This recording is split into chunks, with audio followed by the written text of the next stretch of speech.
Imagine having to perform like a heavy kettlebell workout just to get a single wrinkle out of your shirt. And doing that while simultaneously cooking your breakfast over a completely unpredictable indoor campfire. Oh, that sounds absolutely exhausting. Right. But that wasn't some extreme sport. That was just a standard Tuesday morning on the 19th century American frontier. Okay, let's unpack this. Today, we are going on a deep dive into the lost language of the American pioneer. And this topic was heavily sparked by the new 2026 Netflix adaptation of Little House on the Prairie. Which is such an interesting adaptation to analyze. It really is. So our mission for this deep dive is to bridge the gap between the way you and I speak today, an era filled with modern slang, or what our sources affectionately call modern brain rot. Right, the brain rot. Yeah, we want to bridge that gap between our modern slang and the hyper-specific, incredibly rugged reality of pioneer speak. Because the jargon of the prairie, it isn't just old-fashioned vocabulary, it's at the very soul of the settler's story. It's the secret ingredient that makes Laura Ingalls Wilder's lore feel so tangible and real to us even now. What's fascinating here is how the new Netflix series actually handles that language. Yeah. I mean, the showrunners face this really tricky balancing act when adapting history. Yeah, how do you make it sound authentic without alienating the audience? Exactly. They have to clean up the dialogue just enough for our modern ears, so the narrative flows. But wisely, they lean heavily into these colorful, historical colloquialisms. Language, in this context, it acts as a time machine. It shows us exactly how perilous and demanding frontier life truly was. Every single word mattered. Yeah, every noun, every verb they used carried a specific weight, direct connection to their survival. Absolutely. And before we can really understand the psychology of how these pioneers live their day-to-day lives, we have to look at the literal mechanics of the ground beneath their feet and the water they drank. The physical foundations. Right. The physical construction of their world completely dictated their vocabulary. Like if you were building a frontier cabin and you were fortunate enough to graduate from a packed dirt floor, you didn't suddenly get smooth hardwood. You got what they called a puncheon floor. And a puncheon floor is the perfect starting point to dismantle the sort of Hollywood gloss of frontier life. Because in the 2026 series, the cabin features these uniform planks that look, well, quite a bit like the commercially milled hardwood floors you might have in your living room right now. Yeah, they look pretty nice on TV. But a true puncheon floor was born out of extreme logistical constraints. Without a water-powered sawmill nearby, hand-hewing logs into perfectly flat, uniform floorboards, that would take weeks of intensive labor. A family racing against the coming winter simply couldn't spare that time. So the compromise was the puncheon. Our sources described how you take a log, split it straight down the middle, lay the rounded bark side into the dirt, and then just leave the flat split side facing up to walk on. And getting that flat side wasn't some delicate process. It was achieved by aggressively hacking at the wood with a broad axe or an adze. Sounds like a nightmare for your feet. Oh, definitely. The result was a surface that was profoundly uneven, covered in deep gouges, and just aggressively splintered.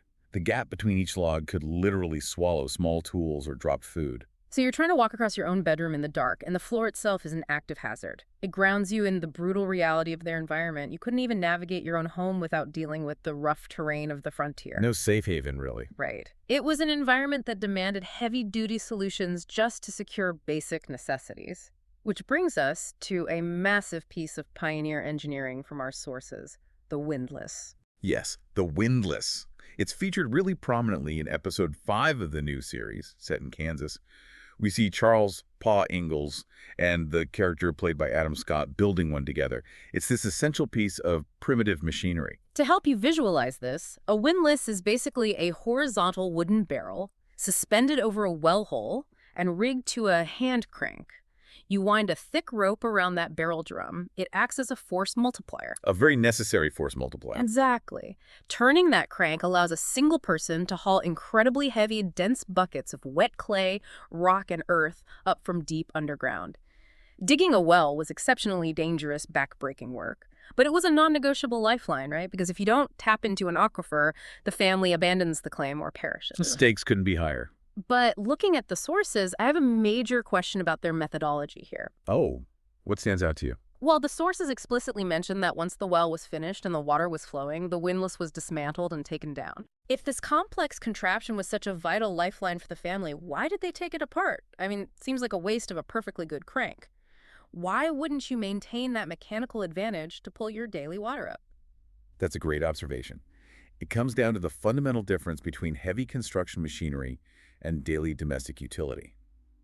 The windlass was engineered to maximize torque for hauling dead weight like hundreds of pounds of wet earth. Okay. Operating that hand crank still required a massive exertion of force and time because of the gearing ratio. Ah, so it's like you don't use a bulldozer to plant a tulip. Precisely. That's a great way to put it. For day-to-day water retrieval, where you only need a few gallons for cooking or washing, a giant hand-cranked barrel drum is incredibly cumbersome. It's too slow. So it actually slowed them down. Exactly. Yeah. Once the heavy lifting of the excavation was complete, the mechanical advantage of the windlass actually became a liability. It was vastly more efficient to revert to hoisting a standard bucket on a rope, just hand over hand. It saved time, and time was the most precious commodity they had. Wow. So they solve the water problem, they seal the walls against the wind, and lay down the splintery puncheon floor. But conquering the elements outside simply traps the family inside with a completely new set of grueling physical demands. The indoor challenges. Right. The focus shifts entirely to the domestic machinery of survival. We enter Ma's domain. And the vocabulary here, it sounds like a list of modern phobias or negative emotions, but these were the most vital tools in the cabin. The prime example of this domestic machinery is the spider. Yeah, the spider. In the show, Caroline Ma Ingalls will ask for the spider at mealtime. And for anyone watching, she is not asking for someone to squash a bug. A spider was a heavy cast iron skillet used to fry up frontier staples like salt pork. But it wasn't a standard flat-bottom pan like we use today. No, it was forged with 3 distinct short legs protruding from the bottom. And those 3 legs are just a brilliant piece of functional thermodynamic design. Think about it. A modern flat-bottom frying pan requires a perfectly flat, highly regulated heat source, like an electric or gas stove. Which they definitely did not have. Right. A pioneer hearth is a chaotic bed of live, shifting, uneven coals. If you place a flat pan on uneven coals, it tips, and you lose a week's worth of precious calories straight into the ashes. So the 3 legs create a stable tripod. It allows the heavy cast iron to sit perfectly balanced directly over the hottest part of the embers, regardless of how irregular the surface of the fire actually is. Exactly. It creates a predictable cooking surface out of a highly unpredictable heat source. Here's where it gets really interesting, because you combine the relentless heat of the hearth with another monumental domestic chore, the laundry. The sources emphasize a tool called the sat iron. The sit iron, yes. And the sat here does not mean miserable, even though the chore probably was. It traces back to an Old English term meaning heavy or solid. These were pointed blocks of solid cast iron, and without power cords, the only way to heat them was to place them directly into those hearth coals. The mechanics of utilizing a set iron really reveal the sheer time poverty of the pioneer woman. These irons often weighed between 5 and 9 pounds each. That is basically a dumbbell. It is. And because cast iron loses heat rapidly when pressed against damp, cold fabric, a single iron was virtually useless. So you had to keep 2 in constant rotation. One is actively pressing the fabric while the second is sitting in the coals absorbing heat. And you are swapping them relentlessly. The workflow is staggering. Bah. You are managing the exact temperature of a live fire so the iron gets hot enough to press out wrinkles, but not so hot that it instantly scorches the family's only clothing. It totally reframes our entire concept of domestic chores. Using a spider skillet over live coals while simultaneously managing a continuous kettlebell workout with 2 scorching heavy sate irons. I mean, that is an industrial assembly line run by a single person in a tiny, smoky room. It highlights a life governed by unending clockwork efficiency. Because if you stop moving, the iron cools down, the fabric stays damp, the fire burns out, and the food is ruined. Wow. The designs of the spider and the sate iron weren't just quirky antiques. They were mandatory adaptations to an environment that offered 0 margin for error. The sheer caloric output required just to keep the household functioning is mind-boggling. And that relentless efficiency was demanded because the frontier was actively hostile. Yeah. Even if you secured the cabin, built the fire, and boiled the water, the environment still found a way to breach the walls. It always did. Which shifts our focus to the medical realities of the 19th century, where sickness was just this constant shadow companion. The pioneer vow of in sickness and in health leaned incredibly heavily on the sickness aspect. The 2026 Netflix series confronts this head-on in episode 4, introducing a terrifying threat known as the ague. Right, ague. It was the common 19th century terminology for malaria. It was characterized by severe intermittent fever spikes, violent chills, and horrifying hallucinations. It was devastating. But I have to pause here because this directly challenges our modern geographical assumptions. When you and I think of malaria today, we think of tropical climates, we think of rainforests and jungle mosquitoes. Wait, malaria on the American prairie? It is wild to think that this was just a standard, expected threat for pioneers huddled in a cabin in the Midwest. If we connect this to the bigger picture, it makes perfect ecological sense, actually. The unsettled American frontier of the 19th century looked vastly different than the manicured farmlands we see today. How so? Well, the Midwest was heavily defined by undrained wetlands, massive river bottoms, and stagnant swamps. Before modern agricultural drainage systems were installed, it was a perfect, sprawling breeding ground for the Anopheles mosquito, which transmits the parasite. And their primary defense against this microscopic threat brings us to another vital word from our sources, quinine. Quinine is a chemical compound. It's a bitter white powder derived specifically from the bark of the cinchona tree.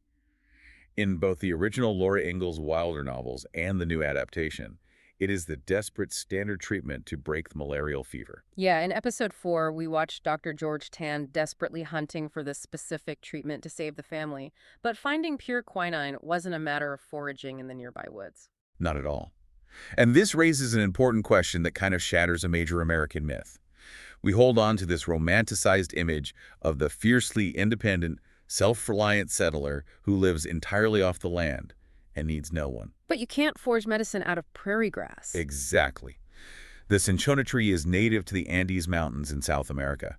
To get quinine to a dirt floor cabin in Kansas required a rudimentary, highly volatile global supply chain. That's incredible to think about. It had to be harvested, processed, shipped across oceans, loaded onto trains, and finally carried by traveling doctors or merchants on horseback. It exposes the profound fragility of their existence. I mean, all the rugged individualism, the calloused hands from the ads and the sate-iron, none of it mattered if the supply chain failed. One broken link and they were helpless. Yeah, the only thing standing between a pioneer family and total devastation was a fragile trade route bringing a specific botanical powder from thousands of miles away. Their survival was intrinsically tied to a global network they could barely comprehend, let alone control. It creates a terrifying baseline of anxiety. You are doing everything right, working yourself to the bone, and yet you are completely dependent on factors entirely outside of your control. So we have to look at the psychological toll of this. You are living with the constant looming threat of the egg. You are trapped in the back-breaking, endless industrial loop of the sate-iron. You are stubbing your toes on splintered puncheon floors in the dark. That's a lot. How do you prevent a total mental collapse? How did these families endure this level of physical and medical terror without just losing their minds? Well, the psychological countermeasures are just as important as the physical ones. And that brings us to the final, lighter side of pioneer lingo, the language of release. The shared culture that bonded these families together against the dark. Which perfectly sets up our next word from the sources, the jig. Long before any modern viral dance trends like the gritty or whatever, there was the jig. This wasn't a refined ballroom waltz. It was born out of classic Irish, European, and early American folk traditions. It was incredibly energetic. Very. It was a rowdy, explosive, and rare way to blow off steam, usually accompanied by Charles basically attacking his fiddle inside that tiny cabin. The jig represents a necessary contrast. Think about the quiet, heavy, solitary exhaustion of managing the sate-iron all day. The jig is the exact opposite. It is loud, communal, and fast. A total release. The physical isolation of the frontier breeds a desperate need for explosive, joyful release. Today, the word has been kind of stripped of that joy. We only really hear it in the idiom, the jig is up, meaning a lie has been exposed or a scheme is ruined. It's devolved into a phrase about cynicism. But for the frontier family, a jig was an act of pure, unadulterated survival. It was a psychological release valve. And speaking of the psychology of survival, we have to look at the most famous term from the entire lore, half-pint. Ah, yes. Charles's enduring nickname for his daughter, Laura. In 19th century American slang, particularly around Independence, Kansas, half-pint was a popular colloquialism used to describe a very short person, essentially roughly the size of a small dairy container. It's very literal. It is. And it's a detail that refuses to die. It survived the original books, it anchored the iconic 1970s television adaptation, and it remains a massive emotional center of the 2026 series. So what does this all mean? It's about connection. When you break it down, calling your daughter half pint is the 19th century equivalent of lovingly roasting your kids. They are surrounded by deadly swamps and grueling labor, and Paul is taking time to call his daughter shorty. It's the anchor of their shared humanity. If you only focus on the mechanics of the windlass and the supply chain of the quinine, you are looking at a life defined strictly by mechanical survival and terror. It just becomes a textbook of misery. Exactly. But words like half pint and jig inject the humanity back into the history. The inside jokes, the affectionate teasing, the frantic fiddling on a Saturday night that builds a family identity. Yeah. It was that specific shared identity that made the truly unbearable aspects of their rugged reality actually bearable. They didn't just survive the elements, they actively cultivated a life amidst them. They forced joy into a landscape that actively tried to withhold it. And that brings the mission of this deep dive right back to you listening to us today. Whether you are firing up the new Netflix series this weekend to stay current with pop culture, or you are a lifelong fan of the books, decoding the mechanics behind these words transforms your experience. It really does. It takes a historical drama and turns it into a deeply immersive, visceral reality. You stop just watching the characters and start understanding the physics and the stakes of every movement. When you see Ma lift that cast iron, you know the heat she is managing. When you see Pa digging, you understand the engineering of the well. And frankly, it should make you profoundly appreciative of the modern conveniences you are likely utilizing right this very second. You can appreciate the perfectly uniform, splinter-free floors beneath your feet. Oh, absolutely. You can be grateful for a lightweight electric iron that plugs neatly into a wall socket, requiring 0 live coals. And above all, you can be thankful for easily accessible medicine that doesn't rely on an erratic 19th century supply chain bringing bark powder all the way from South America. The contrast is completely humbling. Tracking the evolution of these words reveals the exact distance our society has traveled. It really does. It's a huge distance. And I want to leave you with a final thought to mull over regarding the wild evolution of this language. Consider how drastically the definitions of these exact words have shifted in our collective minds over time.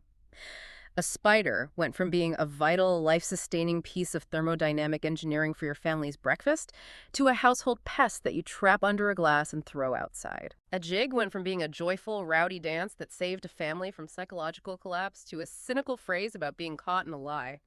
It makes you wonder, what everyday word in your kitchen right now will be completely misunderstood by someone watching a historical drama about the 2020s in 100 years? Think about it. Keep questioning the world around you. We'll see you on the next deep dive.